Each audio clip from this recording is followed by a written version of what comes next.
امام احمد بن حنبل آپ فرماتے ہیں جب میں فطرہ خلق قرآن اٹھا نا وہ مامونی اور عباسی خلفاء انہوں نے فطرہ برپا کیا کہ قرآن اللہ کی مخلوق ہے، اللہ کا کلام نہیں ہے۔ تو حضرت امام احمد بن حنبل کہتے ہیں میرا یہ عقیدہ تھا کہ قرآن اللہ کا کلام ہے، اللہ کی مخلوق نہیں ہے۔ اس بات میں ان کا میرا اختلاف ہے۔ حق پر امام احمد بن حنبل تھے کہ قرآن اللہ کا کلام ہے۔ کہتے ہیں وہ مجھے بڑی سزا دی گئی، جیل کے اندر بند کیے گئے، کوڑے مار گئے، اتنے کوڑے مارتے تھے۔ حضرت امام احمد بن حنبل فرماتے ہیں کہ میرے جسم کا لباس پھٹ کر گر جاتا تھا، لیکن وہ کوڑے مارنا بند نہیں کرتے تھے۔ مجھے جیل کے اندر بند کیا گیا، ہر روز جیلر مارتا تھا۔ کہتے ہیں میں ڈٹ گیا دین کے آگے، میں نے کہا جو مرضی کر لو، جان جاتی ہے چلی جائے، لیکن قرآن کو مخلوق نہیں مانوں گا، قرآن کو اللہ کا کلام مانوں گا۔ مار کھاتا رہا۔ کہتے ہیں ایک دفعہ میری یہ معاملات میری استقامت میں ویسے بھی کمی کوئی نہیں تھی، لیکن امام احمد بن حنبل کہتے ہیں ایک بندہ ہے جس نے میری زندگی بدل دی۔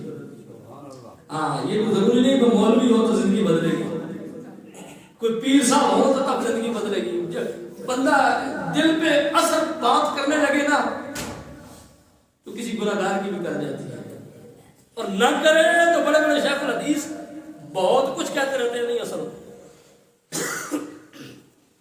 حضرت امام احمد بن حنبل آپ فرماتے ہیں بات وجہ ہے، کہتے ہیں وہ تھا ڈاکو،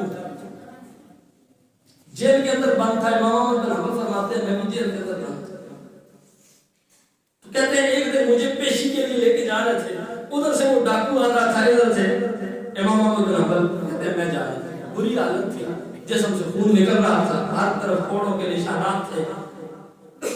تو میں نے آپ کو کہا نا دین ہمیں سستا ملا ہے، ہم بہت زیادہ کر رہے تو 1000 روپے مولوی کو دے دیتے ہیں بچے کے کان میں 1000 پڑھ لیں۔ ہاں ہمیں 500 1000 میں دین ملا ہے۔ یہ ان کو پتا ہے کہ جن کی ماؤں کے ان کے سامنے چیر کر 2 ٹکڑے کر دیے گئے کہ اسلام کی قیمت کیا ہے، اسلام کا عزت اور وقار کیا ہے۔ یہ اس حسین سے پوچھو کہ جس نے 72 خان دیے ہیں اسلام کو بچانے کے لیے۔ یہ اسلام کو اتنا سستا دین نہیں ہے جتنا ہم نے بنا لیا ہے۔ ایک وقار حدیث کی اپنی عزت ہے، وہ ڈاکو، وہ چور ہے۔ حضرت احمد بن حنبل کے سامنے آ گیا، احمد بن حنبل کو کہنے لگا اوے احمد بن حنبل تو ہے؟ حضرت امام احمد بن حنبل بڑے کمزور، بڑا مار جو پڑی ہوئی تھی، بڑا ظلم و ستم انہوں نے کیا ہوا تھا۔ آپ نے کہا ہاں احمد بن حنبل میں ہوں۔ کہنے لگا تو ہی کہتا ہے کہ قرآن اللہ کا کلام ہے؟ اب ڈاکو تھا، جیل تھا، پڑا ہوا تو تھا نہیں، دین کا علم تو اس کے پاس تھا نہیں۔ کہنے لگا تو ہی کہتا ہے کہ قرآن اللہ کا کلام ہے؟ امام احمد بن حنبل کہا ہاں میں ہی کہتا ہوں۔ اس نے کہا مامون رشید اور اس کے جو ماننے والے ہیں جو عباسی خلفاء ہیں، مستعصم باللہ اور جو دوسرے تیسرے ہیں، تو یہ کہتے ہیں کہ قرآن اللہ کی مخلوق ہے؟ ہاں یہی کہتے ہیں۔ کہنے لگا حق پر کون ہے؟ سچی سچی بات مجھے بتا۔ تو آپ نے اس ڈاکو سے کہا کہ حق پر میں ہوں، اسی لیے تو مار کھا رہا ہوں، وگرنہ کہہ دیتا کہ قرآن اللہ کی مخلوق ہے۔ وہ ظالم ہے، جابر ہے، حکمران ہے، مار رہے ہیں، لیکن قرآن اللہ کی مخلوق نہیں، اللہ کا کلام ہے۔ تو کہنے لگا پھر ایک بات میں تجھے کہوں، ہو سکتا ہے میری نصیحت تیرے اوپر اثر نہ کرے۔ ڈاکو کہنے لگا، کہنے لگا ہو سکتا ہے میری نصیحت تیرے اوپر اثر نہ کرے، لیکن ایک بات سن لے، تو سچا ہے نا اپنی بات میں؟ یعنی بالکل سچا ہوں۔ کہا میں 10 سال ہو گئے، 10 سال اس جیل میں ہوں، ہر روز مجھے مارتے ہیں، میں نے چوری کی ہے، ڈاکہ ڈالا ہے، ڈاکو ہوں، لیکن اس کے باوجود 10 سال ہو گئے ہیں، ان کی مار مجھے مروا نہیں، جتنا مرضی مارتے رہے، میں کہتا ہوں نہیں مانتا میں نے چوری نہیں۔ آج تیرے سامنے اعتراف کر رہا ہوں کہ چور ہوں، ڈاکو ہوں، کیا ہے، لیکن ان کی مار نہیں مروا سکتی۔ بڑے بڑے تجربے کار لوگ ہوتے، مار کھاتے رہتے، نہیں مانتے، وہ پتہ نہیں کیا کیا کر دیتے، نہیں مانتے۔ کہا ان کی مار مجھے نہیں مروا سکی۔